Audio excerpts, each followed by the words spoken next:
Welcome back to another episode of Light Beer, Dark Money. I'm Sean Noble. I'm Chris Clements. There's a lot of angst amongst the Democratic Party. There's a disturbance in the force. Disturbance in the force. There's a long article, big deep article. Shane Goldmacher and Jonas Smith wrote in the New York Times. Yes, it's all over the conservative talk show. Is that right? Podcast. That makes sense. Whatever. I mean, everyone's talking about it. Everyone's talking about it. And if you haven't heard, the Democrats have been losing registration over the last 4 years in a massive shift. Tremendously. They have in a way that they have not seen in decades. Decades. I mean, they have Democrats have historically for the last as long as I've been alive, and definitely before that, there have always been more people in the United States registered as Democrats than Republicans. Yes, that's for been, decades. Yeah, that's right? and that's, and that happened really because of the New Deal. New Deal FDR, Democrats, yeah. FDR, and then again with the Great Society. Right. And it continued, and it's it's had ebbs and flows, but Democrats have always, and they still are. There's still more Democrats than Republicans nationally today, but Democrats have lost 2.1 million voters from between 2020 and 2024. Yeah. 2.1 million, and Republicans have gained 2.4 it's a 4 million swing. Yeah, and 4.5 million swing. I mean, that is a massive deal. And, so people understand, not every state registers by party. Which was news to me. Oh, you didn't know that? No, I just did not realize It's actually like 20. Yeah. There are only like 30 states. So, and big ones too. Like Texas doesn't. Georgia doesn't. Mississippi, Alabama. I mean, it's weird. Yeah, you register and you just register. Right. There's no party. You do not declare a party affiliation when you register. Yeah, register. Show up at primaries, whatever. But it's fascinating. So, but here in Arizona and in California and in Florida and in New Jersey, I mean, every state that has registration by party has every state. All 30 states that have registration by party have seen a shift of Democrat going down and Republican massive going shifts, up. and in key demos too. Yes, very key demos. Yes, especially Hispanics, young people, African Americans, and the biggest shift has been, of course, young and working age men. Yeah. I mean, it's and women too. And it's across every demographic. This hasn't been the kind of thing where it's like it just dropped off a cliff yesterday. This has been like a years-long trend that is going to, as some Democrat strategists pointed out, it's only going to get worse before it gets better. Well, and so the question, and why do you think that, Sean? Well, what would be your analysis of these? Analysis of why the Democrats have why lost this them? is? I have my thoughts. Okay. But the Democrats have lost sight of the average American voter. They have? They have. You think? I think they have. Yeah. How have they done that? Like, what sort of policies are they pursuing in this body politic that makes you believe that they have completely turned their back on Joe Sixpack? Well, literally the things that they've done have been to ignore. They ignore economic issues. They ignore what people are dealing with every single day. And they live in a bubble, so they think that abortion, trans rights, and the climate are the most important things in all of society. Because if you live in an academic environment, if that's the only place where you're gaining understanding of the world, or you're living in a blue city where those things are just the talk of the town, then you have no idea what's going on in, say, Nebraska, or Arkansas, and nor do you care. Or even in Albany, if you're in New York City, you have no idea what's going on in Buffalo. Yeah, right. Absolutely. I mean, it is an elitist bubble problem. that they have. No, that And so assessment is absolutely correct. The average voter looks at, if they're thinking about it, they're like, why the heck would I be a Democrat? And 2.1 million of them said, bye-bye. And 2.4 million of them said, hello, Republicans. And it's accelerating. That's the other part. It's not slowing down. Right. It is accelerating. That's exactly right. The drop since 2004 that's been a little bit of a cliff. Yeah. Even Republicans have gone down slightly since 2020. Well, sure. The independents, people who identify as independents has grown. But typically independents fall into that area too, which is from a policy prescription, we don't believe that these ideas that you're pursuing are right for the country. Yeah. We don't believe, and it's the 80-20 issues, right? Yeah. It's we don't believe men should play as women in women's sports. Right. But if Trump says that men shouldn't be in women's sports, we need to be for it. Yeah, it is. I was talking on. That's the other piece of this that in the politics of today is really strange. Like a polling, I'll give you an example. Polling came out of residents of Washington, D.C., done by the very, very conservative Washington Post, very conservative paper, and showed that over 90% of residents in Washington, D.C. think there's a crime problem. Yeah. But if you listen to the Democrats over the last week, you would think there's no crime in Washington, D.C. What Trump is doing is outrageous. What Trump is doing is fascist. Crime is on the decline. There is no crime there. Yeah. So they not only live in their own bubble, they live in their own reality. Yeah, they make up their own facts. They don't even listen to the constituents who typically would be on their side. In this case, the vast majority of voters in Washington, D.C. are African American, and yet they have benefited the least from Muriel Bowser and her minions turning Washington, D.C. into a complete and total wasteland. To a dumpster fire. Dumpster fire. That Trump, rightfully so, has every power to do it. And he's going to get his extension after 30 days, too. Yeah. To clean it up. Yeah. Well, I mean, what's happening in D.C. is long overdue. And it's a microcosm of where the Democrats find themselves are. The residents of D.C. are breathing a sigh of relief, and they are thankful that their streets are safer. I thought the photo op yesterday with J.D. Vance and Hegseth and Stephen Miller walking through Union Station. I remember when they redid Union Station back in the mid-'80s, and it was this thing, because Union Station was a trash heap up until then. This is like 87, 88. They reopened it, and I was doing my internship out in D.C., and it was gorgeous. It was amazing. They had put the mall downstairs, and it was just great. And Joe Biden turned it into a homeless encampment. Well, not anymore. Not anymore. Not anymore. Well, one of the things that you go back to why, and what we've seen is the Democrats have become, the label that a lot of people will put on these liberal white women are Karens, right? A bunch of Karens, right? And I'll give you an example. There is, it is just kind of for whatever reason, there is not a lot of individual thought on the issue by issue stuff that liberal, particularly white women, are engaging in. Because what happens is that if Trump is for something, then they are automatically against it. Sure. Or if he is against something, they are automatically for it.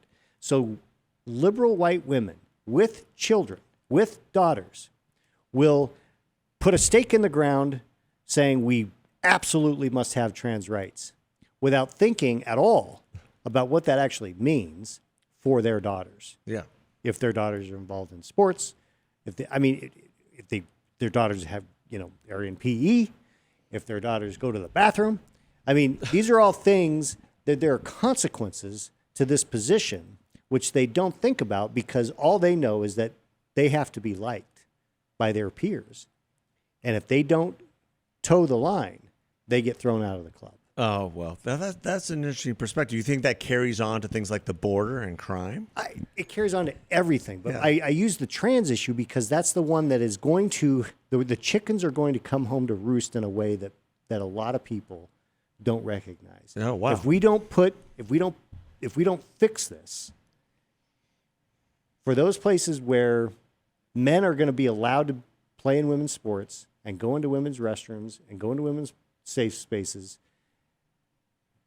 that's going to have some consequence. Well, I mean, it seems like many of these different deep blue areas. I mean, I was reading something, I think yesterday or 2 days ago about Loudoun County, Virginia, doubling down on. There was an incident where a trans male woman who thinks Trans woman. So is a a girl who man thinks who- she's a guy Okay, is that's a in the boys' bathroom, and the boys are like, "Get out of here," and they got like suspended. This is in Loudoun County. This is the high school in Loudoun County, Virginia. That's crazy. Well, I mean, like I said, this is not. We have not seen. And the this end of it. it's the same high school where a young man who thought he was a girl and was wearing a skirt raped 2 girls. Same high school. Jeez, And they're doubling down on this. unbelievable. And it seems like that's the TDS that exists in our country with regard to anything that Donald Trump is doing, from the press all the way down to liberal white women and in suburbia. It's unbelievable. Yeah. I mean, you just look at what happened over the weekend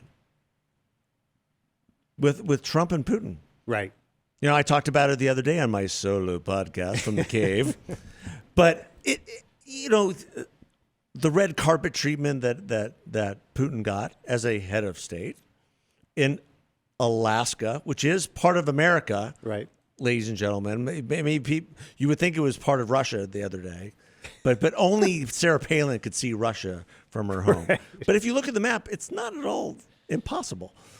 Well, But that is neither here nor there. But to watch the B-2, I've been wanting to get your take on this. To watch the B-2 and the F-35s fly over Putin's head and watch him go, oh my goodness. yeah.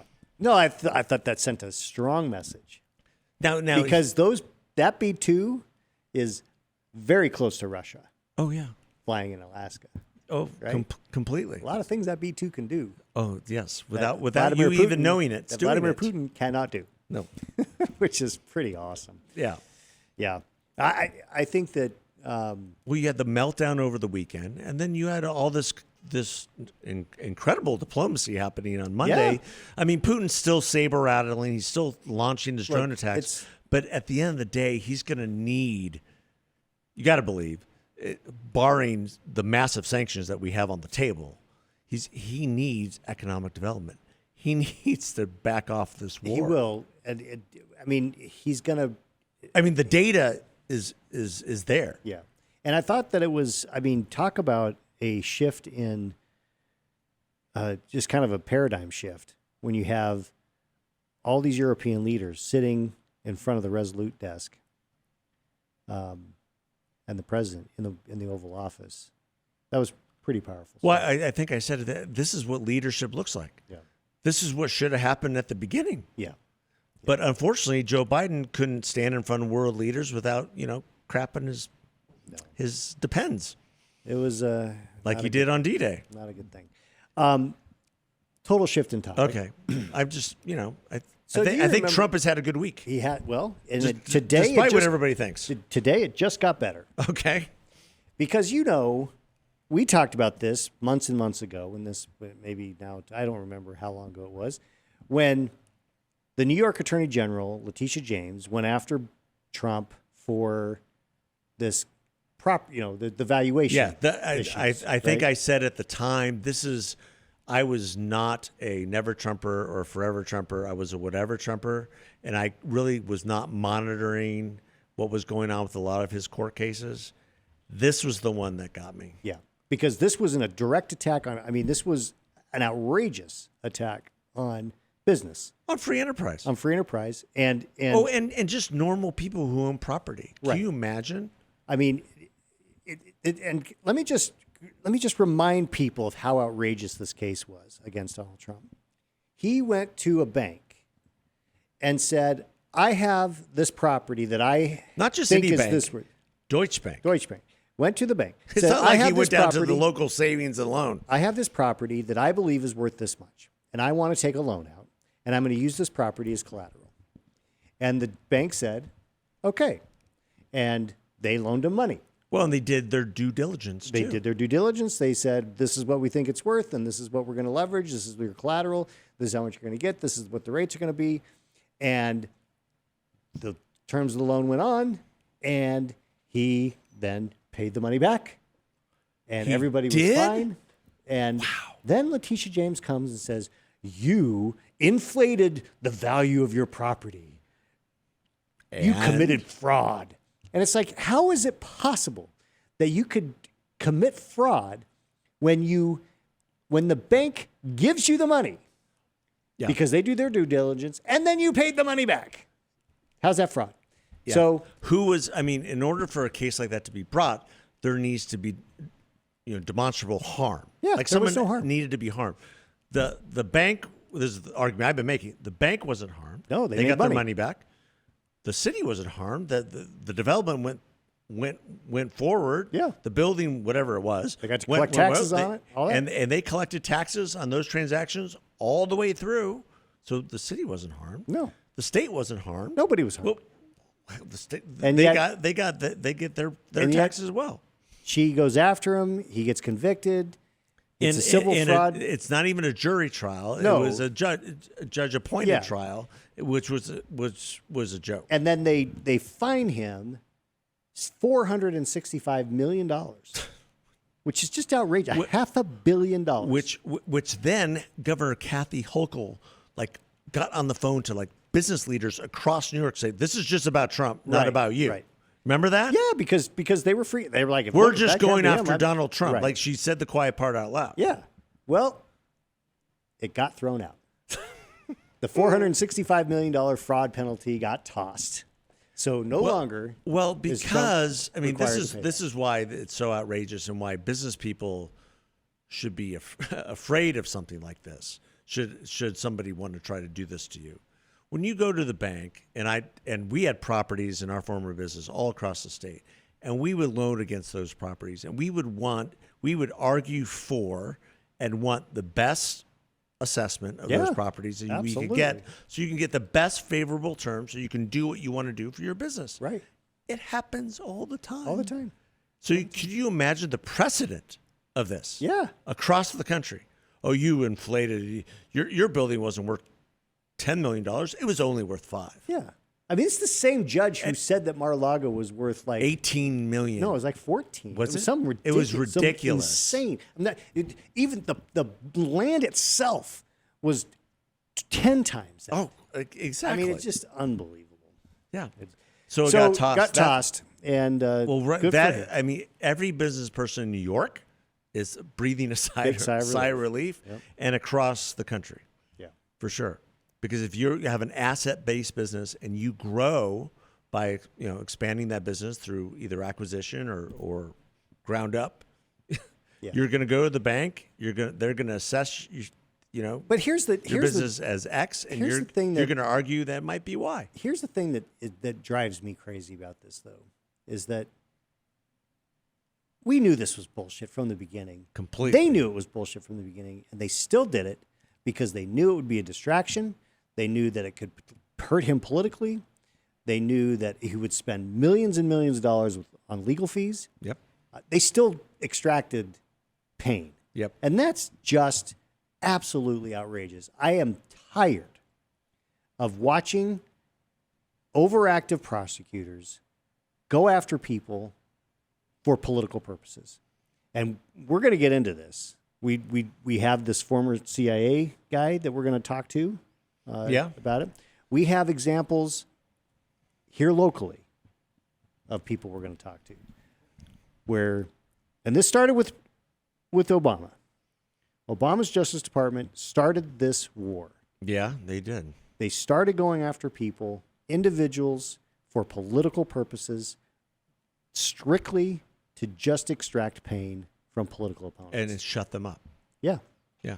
I mean, there's example after example, and we're going to get into that. We don't have time to do it today. Whoa. Yeah, we don't have time to do it today. Well, I mean, the irony of ironies is Letitia James is now being investigated by the Justice Department for mortgage fraud. For mortgage fraud. For legitimate mortgage fraud. The fraud. Wall Street Journal tried to put like, oh, we shouldn't be doing it. We shouldn't be going tit for tat. No, this is actually legitimate. She said that she had two other residences that she claimed. Yeah. And I heard this the Daily Caller went down to one of them down in Virginia, and there's some like that she still owns. She still owns this house. That's her primary residence. That she claimed to be her primary residence. And there's like some people living in it that no one seems to have owned up who they are. Whether she's renting it to them or maybe it's family members, don't know. Yeah. I mean, that wasn't clear, but they saw the press coming and they're like, we're not going to talk to you. Yeah. Like, okay. I think that if somebody is committing those kinds of Adam Schiff. Adam Schiff is doing it. Well, Adam Schiff has done a lot of other things too. But here's the thing. That's a whole nother show. You know what this exposes to me? The stupidity of the law. The fact that you own a property that has to be treated differently for tax purposes and mortgage interest, or those things. Oh yeah. I don't think makes sense. Well, I mean, ask anybody whose primary residence is here and they have a second home in like California. Yeah. Like the Tax Bureau of California will come after you with a vengeance if you stay one day over, Right. the 6 months. Yeah. Just to get their tax money. Those are things we just we need to rethink those kinds of laws anyway. But in the meantime, if it's the law, it's the law. Yeah. Well, So. we'll see what happens with Letitia James. Yes, we will. That is great news. I had not seen that.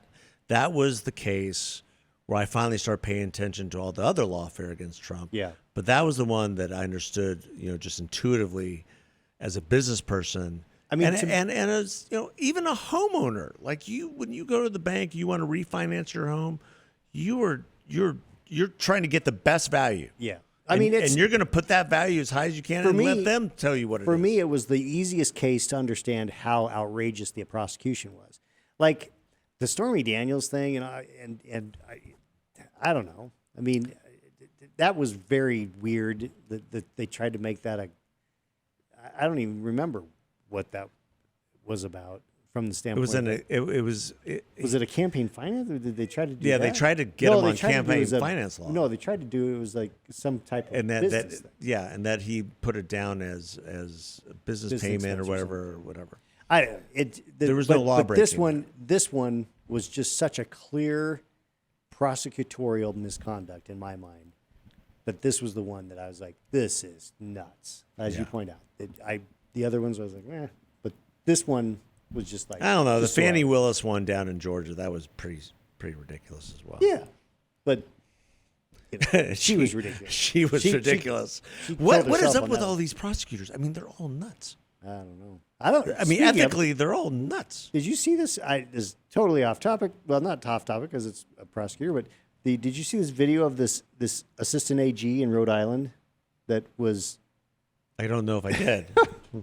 Anyway, Google assistant AG Rhode Island arrest, and it is outrageous yes, because I did she's see that. telling the cop.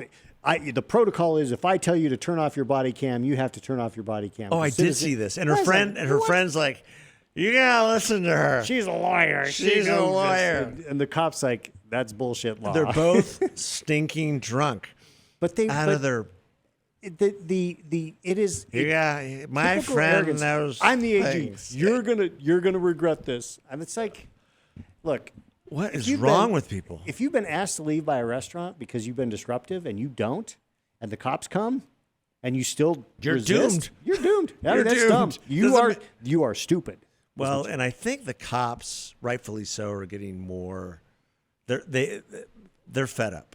They're fed up with dealing with everybody and their wokey BS. I'm telling you, and they're just arresting people. I know that the body cams were originally a tool of the left. Oh, not anymore. They have become the best thing that's and they ever become happened to golden. law enforcement. There was a body cam footage the other day about something going on in D.C. and these protesters are attacking the police. Yeah.